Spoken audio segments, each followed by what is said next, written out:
आज मैं अपने विचार वास्तुशास्त्र के संबंध में शेयर करने जा रहा हूं। जीवन पर निर्मित वातावरण के प्रभाव का वैदिक अध्ययन ही वास्तुशास्त्र है। वास्तु शब्द संस्कृत के वस निवासे से प्राप्त है, जिसका अर्थ है रहने योग्य स्थान। वास्तु का प्रयोजन भवन में निर्मित वातावरण के जरिए मानवीय क्षमताओं की बेहतरीन संभावनाओं को प्रस्फुटित करना है। वास्तु भवन के प्रयोजन को सफलीभूत करने के लिए योजना एवं डिजाइनिंग करता है तथा निर्मित भवनों में तदानुकूल सुधार।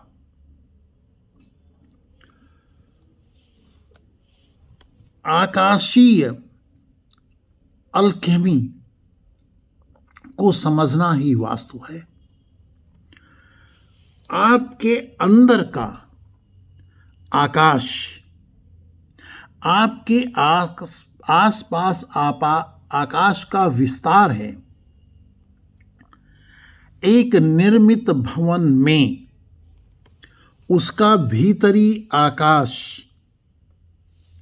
एक स्वतंत्र ब्रह्मांड के रूप में काम करता है और इस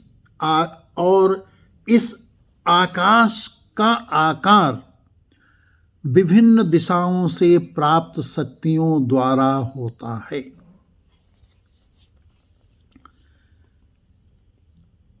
जिसमें यदि किसी प्रकार का असंतुलन आ जाए तो निश्चित रूप से वह आपके जीवन में चल रहे उत्सव को, आनंद को बाधित करेगा और आप विचलित होंगे। आपके द्वारा वास्तु का सही ज्ञान प्राप्त कर इच्छाओं के अनुसार जीवन का निर्माण तथा रूपांतरण संभव हो सकता है। तो फिर एक दिशाहीन बेमतलब का जीवन जीने का औचित्य ही क्या रहा।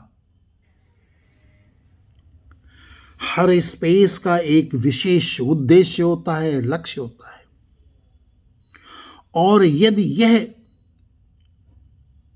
स्पेस उस उद्देश्य को प्राप्त करने में सक्षम नहीं है तो निश्चित रूप से उसके कारणों को समझना होगा, देखना होगा तथा उसमें आवश्यकता अनुसार बदलाव लाने होंगे ताकि आप एक पर्पसफुल जीवन जी सकें।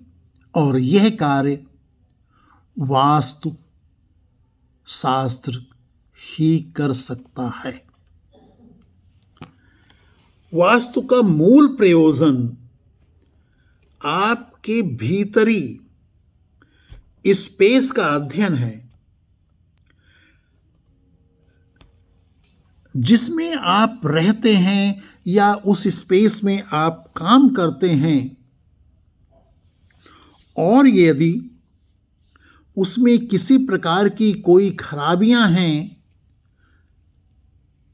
तो निश्चित रूप से उन खराबियों को उपायों के माध्यम से दूर करना।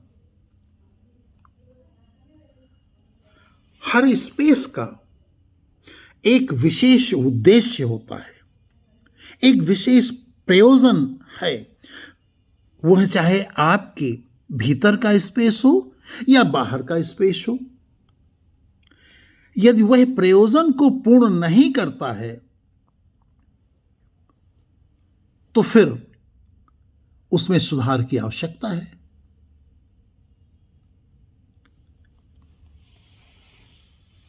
वास्तु के द्वारा